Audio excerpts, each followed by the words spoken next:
Assalamualaikum warahmatullahi wabarakatuh. Perkenalkan, nama saya Febi Lia Dwi Sulistin dengan NIM 857284046. Di sini saya akan mengerjakan tugas 2 filsafat ilmu.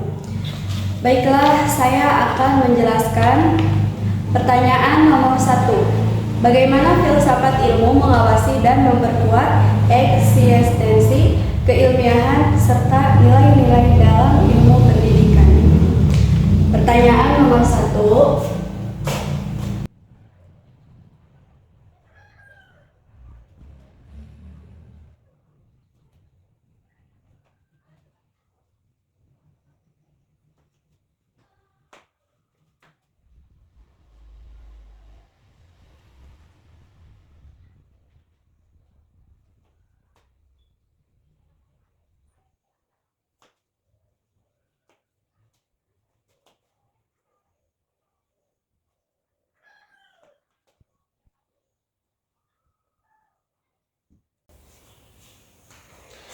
Pertanyaan nomor 1.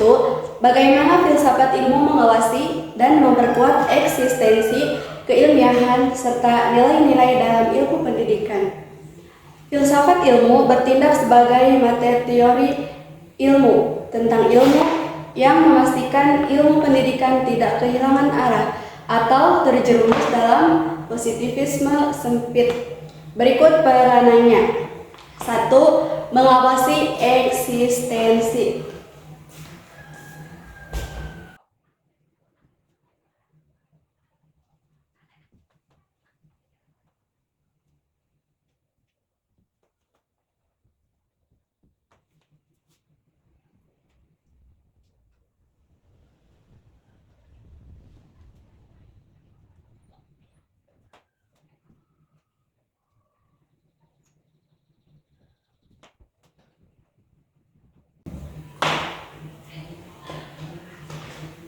Satu, mengawasi eksistensi atau dalam kurung ontologi. Filsafat ilmu yang mempertanyakan hakikat pendidikan itu sendiri. Apakah pendidikan hanya transfer pengetahuan dalam kurung kognitif atau pembentukan manusia dalam seutuhnya dalam kurung humanisasi? Filsafat memastikan ilmu pendidikan fokus pada objek materialnya, yaitu manusia yang dididik agar tidak reduksionis. Yang kedua, memperkuat keilmiahan dalam kurung epistemologi. Filsafat ilmu menguji metode yang digunakan dalam ilmu pendidikan. Ia memastikan bahwa metode penelitian pendidikan dalam kurung kualitatif, kuantitatif atau mixed methods valid, reliable, dan dapat dipertanggungjawabkan secara logis, bukan sekedar mengikuti tren. Yang ketiga, menegakkan nilai-nilai aksiologi.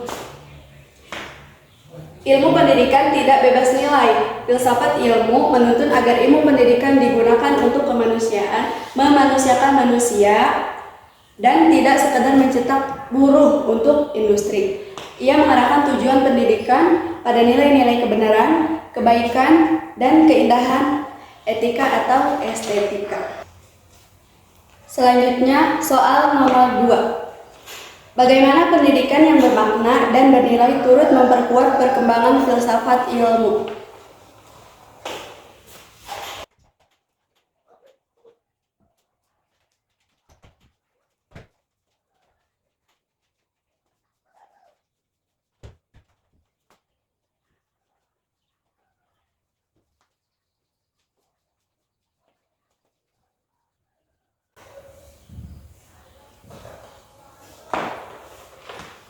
Soal nomor 2, bagaimana pendidikan yang bermakna dan bernilai turut memperkuat perkembangan filsafat ilmu?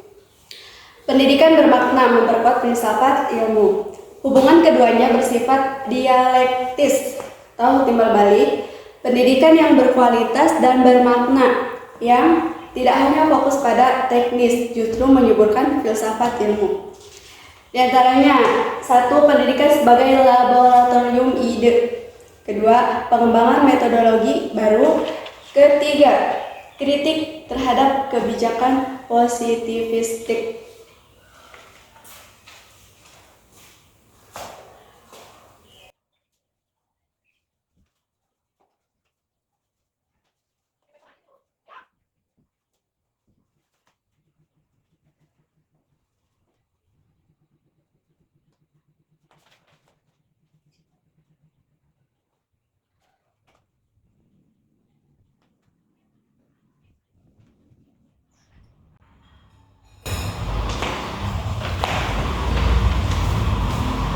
Satu, pendidikan sebagai laboratorium ide.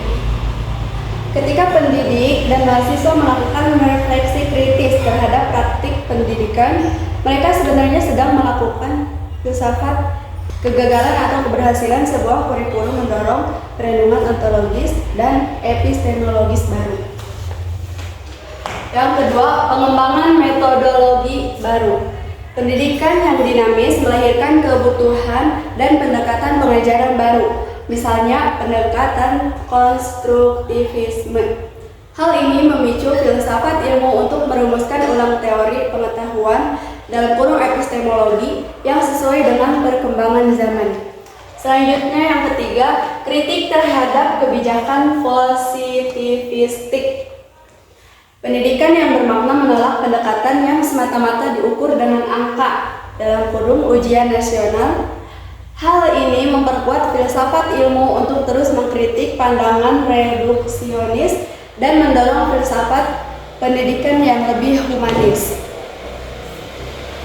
Selanjutnya, pertanyaan yang ketiga. Mengapa filsafat ilmu dapat disebut sebagai pisau analisis atau ontologi, epistemologi, aksiologi dalam membedah persoalan-persoalan pendidikan? Pertanyaan nomor 3.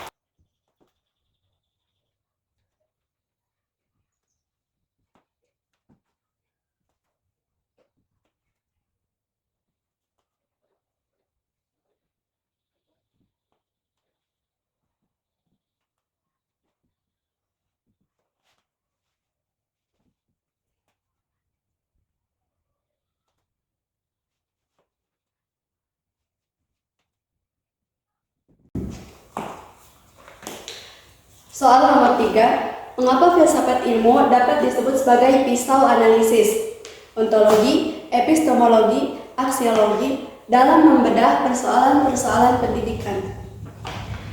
Filsafat ilmu disebut pisau analisis karena mampu membedah persoalan pendidikan secara tajam melalui 3 pilar utamanya, yaitu diantaranya 1. Analisis ontologis dalam kurung apa atau hakikat.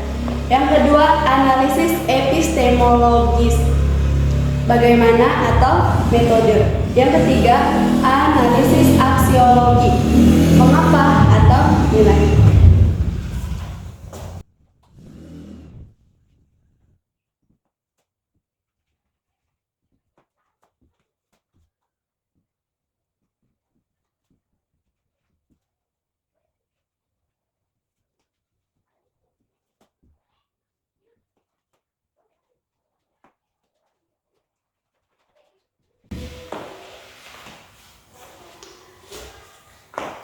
Satu, analisis ontologi, apa atau hakikat, digunakan untuk mempertanyakan apa sebenarnya tujuan pendidikan, apakah kurikulum ini sesuai dengan hakikat manusia sebagai makhluk yang merdeka.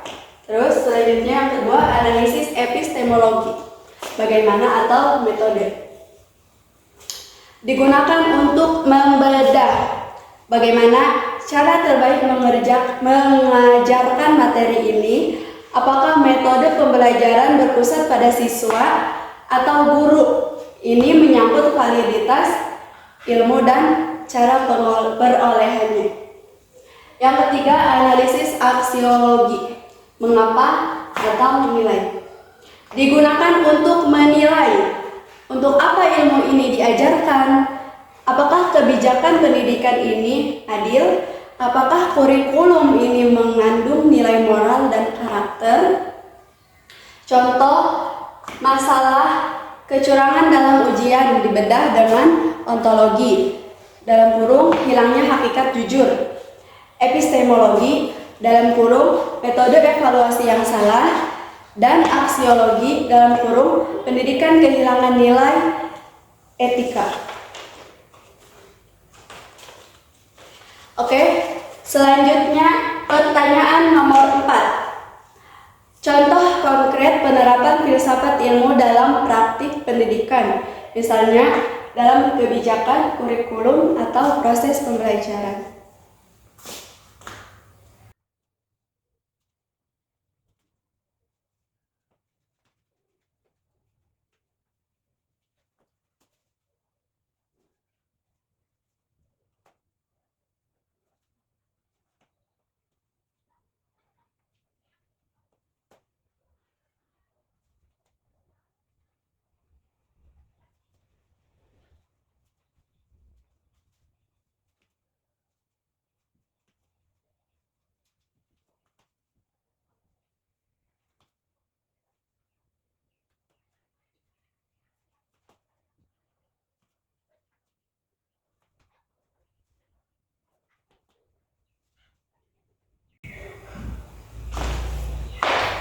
Soal yang ketiga, contoh konkret penerapan filsafat ilmu dalam praktik pendidikan, misalnya dalam kebijakan, kurikulum, atau proses pembelajaran. Berikut adalah contoh penerapan filsafat ilmu dalam praktik pendidikan. Yang pertama, contoh dalam kebijakan, dalam kurung aksiologi. Kebijakan Merdeka Belajar. Secara aksiologis, kebijakan ini ingin mengembalikan hakikat manusia yang merdeka untuk belajar, tidak terpaku pada satu standar baku, melainkan menghargai keberagaman bakat siswa. Yang kedua, contoh dalam kurikulum, dalam kurung ontologi. Pengembangan kurikulum berbasis kompetensi dan karakter, seperti kurikulum merdeka. Secara ontologis, ini mengandung manusia sebagai subjek aktif, bukan botol kosong yang hanya diisi pengetahuan. Fokusnya adalah pada soft skills dan hard skills yang seimbang. Ketiga, contoh dalam proses pembelajaran, dalam kurung epistemologi.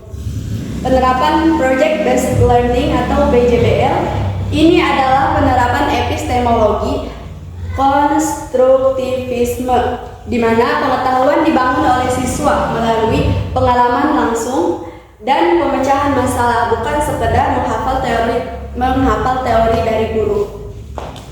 Jadi kesimpulannya, filsafat ilmu adalah fondasi, arah, dan kompas bagi ilmu pendidikan. Tanpa filsafat, pendidikan hanya akan menjadi teknik mekanis yang dangkal. Sebaliknya, pendidikan yang reflektif akan terus memperkaya pemikiran filsafat ilmu. Mungkin hanya itu yang bisa saya jelaskan. Kurang dan lebihnya mohon dimaafkan. Terima kasih atas waktunya. Wassalamualaikum warahmatullahi wabarakatuh.